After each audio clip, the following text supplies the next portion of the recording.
It is the soldier, not the minister, who's given us freedom of religion. It is the soldier, not the reporter, who's given us freedom of the press. It is the soldier, not the poet, who has given us freedom of speech. It is the soldier, not the student activist, who's given us the freedom to demonstrate. It is the soldier, not the lawyer, who has given us the right to a fair trial.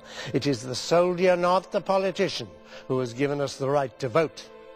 It is the soldier who salutes the flag and whose coffin is draped by the flag, who permits the protester to burn the flag. That poem, The Soldier, when I first heard it, it hit me right in the chest, and I thought that's exactly what I believe. But also the fact that it's written by an officer, and is what the officers think of their soldiers. I find that quite moving. In the past, soldiers and officers wrote poetry, and that was what was to hand. I think today they use other means, because it's a very visual and audio-centred world in which we live, and that's the way they're used to doing things. I feel prayer and poetry are language straining itself to capture what can't really be captured. You have to find poetry and prayer where you're stretching the language to breaking point to try and put into words your own thoughts and feelings, or that of your comrades around you. You can't force people to be poets, but when they're in a very tight situation, under a lot of pressure, ordinary words won't do.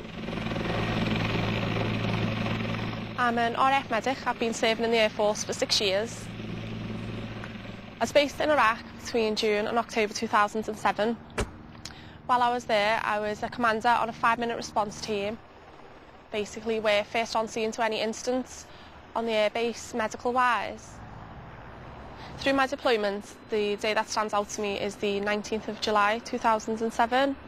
Our airbase was hit by a mortar attack, and me and my team deployed as part of the 5-minute response. We lost 3 of our lads that day and managed to get out other casualties. On a personal level, I found it quite difficult, and that's why I turned that night to write poetry. As the sun rises, I still feel the blanket of night.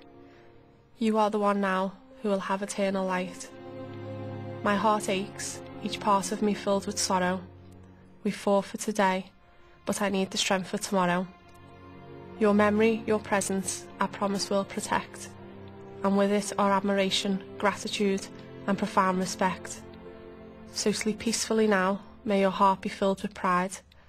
We'll fight harder, be stronger, knowing that you're by our side. They haven't won, they've pulled us together. They haven't taken you away, because you'll live forever. So I'll catch each tear and hold my head high. I'll smile and I'll thank you, but I won't say goodbye. I would never have imagined myself to be a poet. The words I used in my poem are quite religious. But I think being put in them circumstances, it brings out a certain faith and a certain hope inside you that you didn't know you had. The strength and courage I seen that day will always stay with me, and it's restored my faith in people. This year being the 90th anniversary of the Air Force makes me especially proud to be a part of it. Remembrance Day to me will always be a time to give thanks to people who've given a lot to us. But also it's a time for us to think about our girls and lads who are away on operations at the moment, and basically just support them and be proud to be in our uniform today.